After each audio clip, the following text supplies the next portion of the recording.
Former UFC welterweight champion Jack Della Maddalena will take on Carlos Prates in one of the most anticipated fights of the year in his home country of Australia. And today we will be reviewing JDM's UFC career so far. 25-year-old JDM first burst onto the scene when he took on Ange Lusa on the Dana White's Contender Series.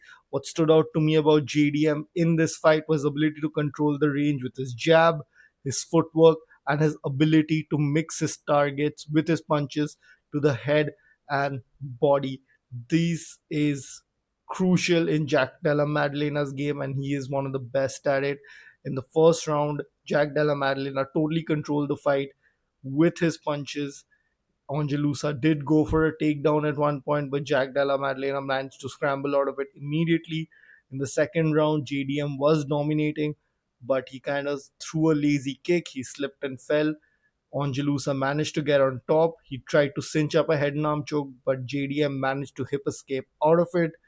In the third round, JDM was once again throwing massive combinations, smooth combinations. He was in the flow, though I believe he was getting a little tired, which is why Angelusa actually did manage to take him down in the third round. But JDM got back up and ended the fight strong and secured himself a UFC contract.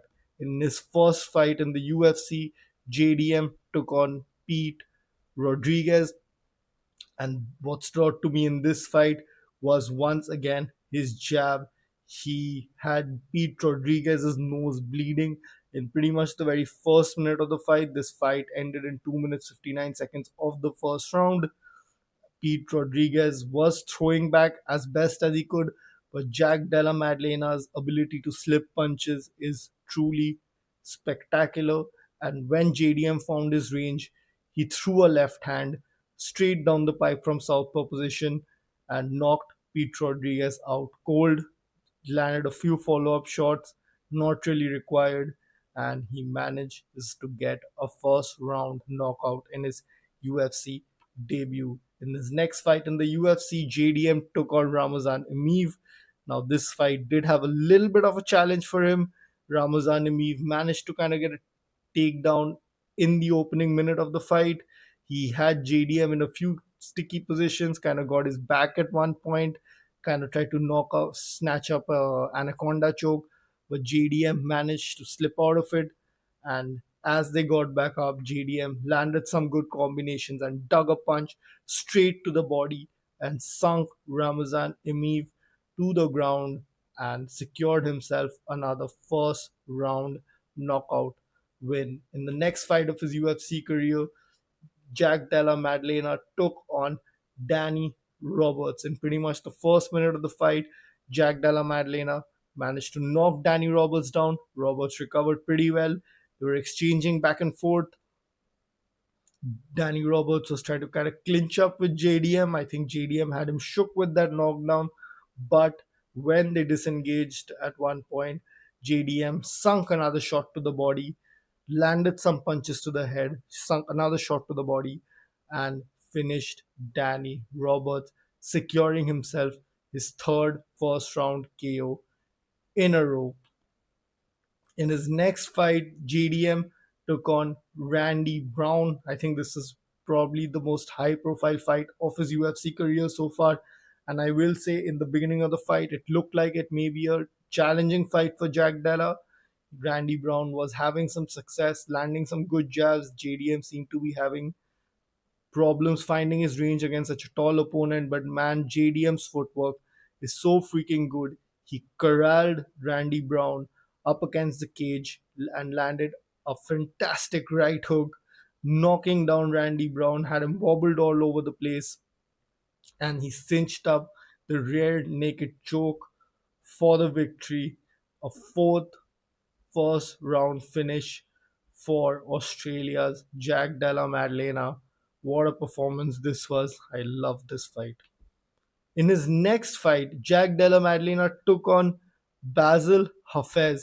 Now, this fight has a very interesting backstory to it. JDM was actually scheduled to face Sean Brady at UFC 290.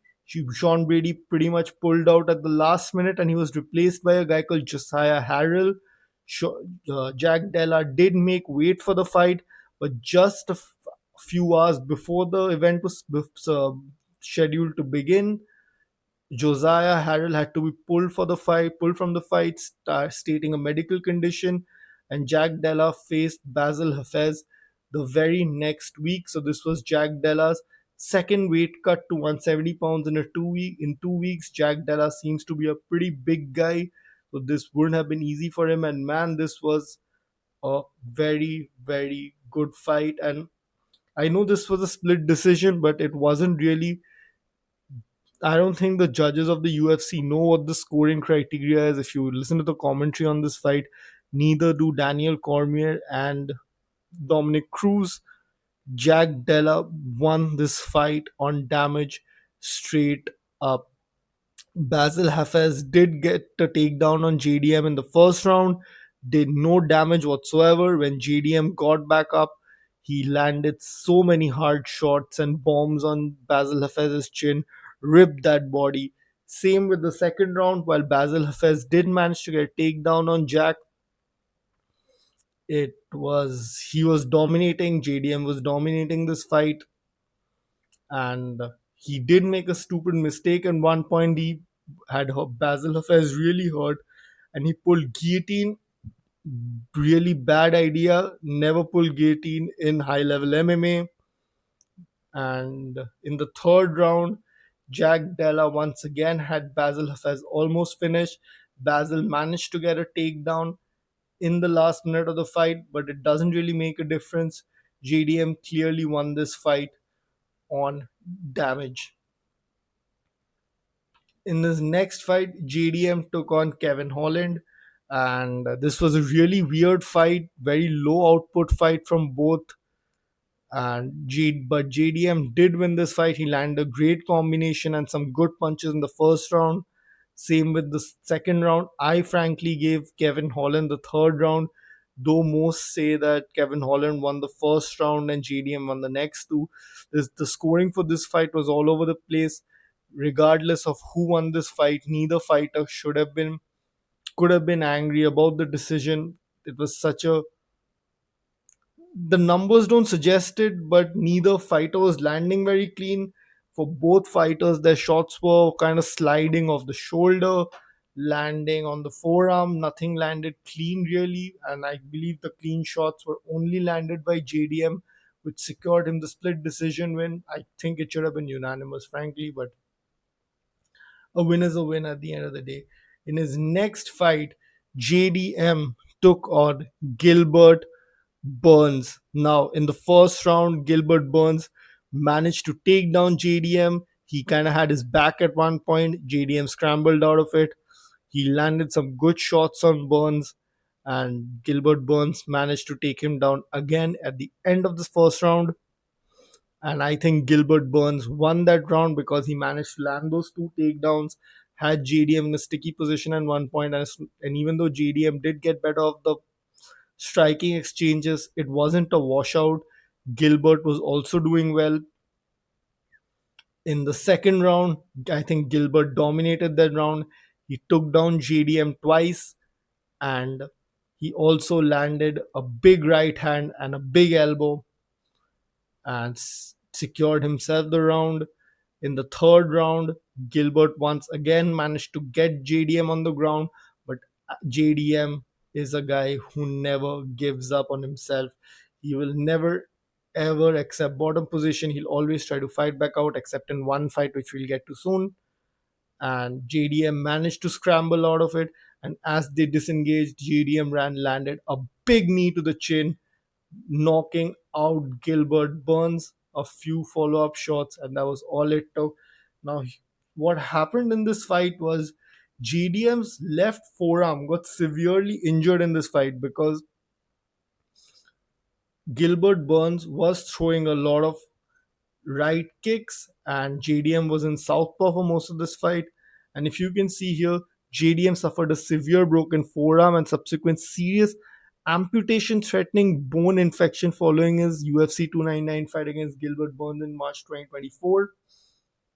And this kept him out for a year and 2 months. A huge layoff considering how active JDM is, but it doesn't matter because in this next fight, he took on Bilal Muhammad for the UFC Welterweight title, and this was a beast of a performance by Jack Della Maddalena. He pretty much controlled the first round, I feel. I think he won this fight 4-1, by the way. He controlled the first round with his striking, though by the looks of it, if you can see, there are two 47-48 scorecards here. And I feel most of the judges gave Bilal the first round. It was a very close round. It could have been for Bilal. The second round, Jack Della started taking over, moving on the outside, landing some fantastic combinations, moving away, not giving Bilal an inch. Bilal, usually what happens with Bilal is when he pressures forward, fighters kind of retreat and he gets them against the side of the cage and takes them down. Jack Della Maddalena did not do that. Whenever Bilal tried to pressure him, he met Bilal in the middle. And so did Bilal, by the way. Great performance by Bilal as well. But JDM was on another level that night.